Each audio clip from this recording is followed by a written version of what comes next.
দেখা যাচ্ছে আমাদের নতুনও কমলিনীকে রিজেক্ট করে, কিন্তু কেন জানতে হলে স্কিপ না করে পুরো ভিডিওটা দেখতে থাকো। হ্যালো বন্ধুরা, আমি অনু, আপডেট উইথ অনু চ্যানেলে তোমাদের স্বাগত। আমি চলে এসেছি চিরসখা সিরিয়ালের আপডেট নিয়ে।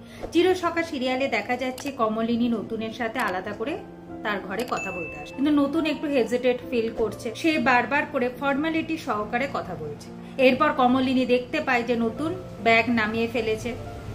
জানতে চাইলে নতুন বলে যে তার দায়িত্ব শেষ, চন্দ্র ফিরে এসেছে, এরপর সে এই বাড়ি ছেড়ে চলে যাবে। কিন্তু কোথায় যাবে? তার কোয়ার্টারে যাবে। এরপর কমলিনী নতুনকে বলে যে এত ফর্মালিটি সহকারে কথা বলছে কেন তার সাথে, কেনই বা এই বাড়ি ছেড়ে চলে যাবে। এখন নতুন বলে মাসি তার ছেলেকে ফিরে পেয়েছে, তোমার ছেলে মেয়েরা তার বাবাকে ফিরে পেয়েছে। কোনো এক কারণে তোমরা ভেবেছিলে যে চন্দ্র বেঁচে নেই, তাই তুমি বার্ধক্য বেশ ধারণ করেছিলে, স্মৃতির সিঁদুর মুছে দিয়েছিলে, বেশ অনেক বছর বার্ধক্য জীবন কাটালে। এরপর তুমি আবার ফের নতুন করে চন্দ্রকে বিয়ে করে সুখে সংসার করো, তোমাদের ভরা সংসার।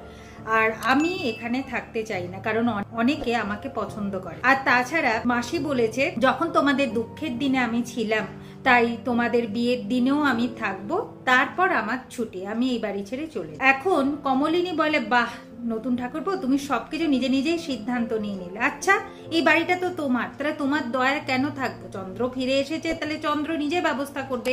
আর এমনিতেও তো আমার শাশুড়ি মা এই বাড়িটা তোমাকে দিয়ে দিতে চাইছে, তুমি তাহলে এই বাড়িটা নিয়ে নাও, নিজের বাড়ি ছেড়ে কেন যাবে? এখন নতুন বলে যেটা আমি দিয়ে দিই সেটা আমি নিই না, এখন থেকে জানবে এটাই তোমাদের বাড়ি, আমি এখানে এসে থাকবো না, আর আমি কোনো দাবিও করব না, তাই এই নিয়ে তোমাকে চিন্তা করতে হবে না বৌঠান। এখন কমলিনী বলে তুমি ভুল করছো নতুন ঠাকুরপো, একসময় মানুষটা চলে গেল, তারপর থেকে আমি বার্ধক্য জীবন ধারণ করলাম, তখন আমি তোমাকে আঁকড়ে ধরে বেঁচেছি, তাই আমি বাকিটা জীবন তোমাকে আঁকড়ে ধরেই বাঁচতে চাই, আমি ওই মানুষটার সাথে জীবন শুরু করতে চাই না।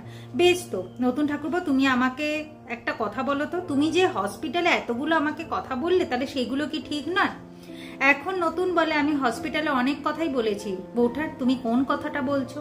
এখন কমলিনী বলে আচ্ছা নতুন ঠাকুরপো, তুমি কি আমাকে ভালোবাসো? এখন নতুন বলে হ্যাঁ আমি তোমাকে ভালোবাসি, কিন্তু কাউকে কষ্ট দিয়ে আমি তোমাকে পেতে চাই না।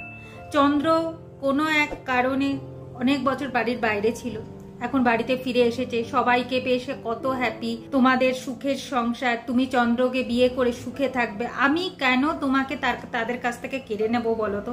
আর তুমি তো এই জীবনের সঙ্গে জড়িয়েও পড়েছো, তুমি চাইলে তো আগেই এই জীবন থেকে বেরিয়ে আসতে পারতে, বেরিয়ে আসতে পেরেছো কি? পারোনি। তাই আর আমি নতুন করে কোনো কিছু তোমার উপর চাপাতে চাই না।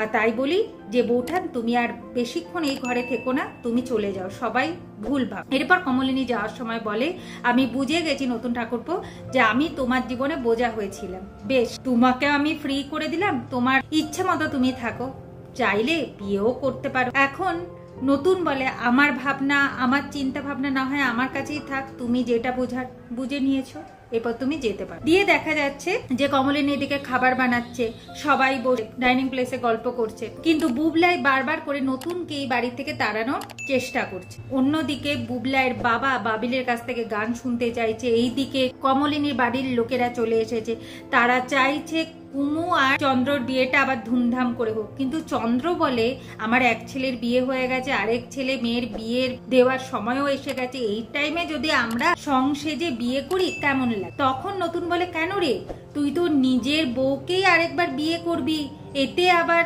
আপত্তি থাকবার কি? যা শুনে কমলিনীও অবাক হয়। এভাবেই আজকের পর্বটা শেষ হয়ে যাচ্ছে। আশা করি আজকের পর্বটা তোমাদের ভালো লাগবে।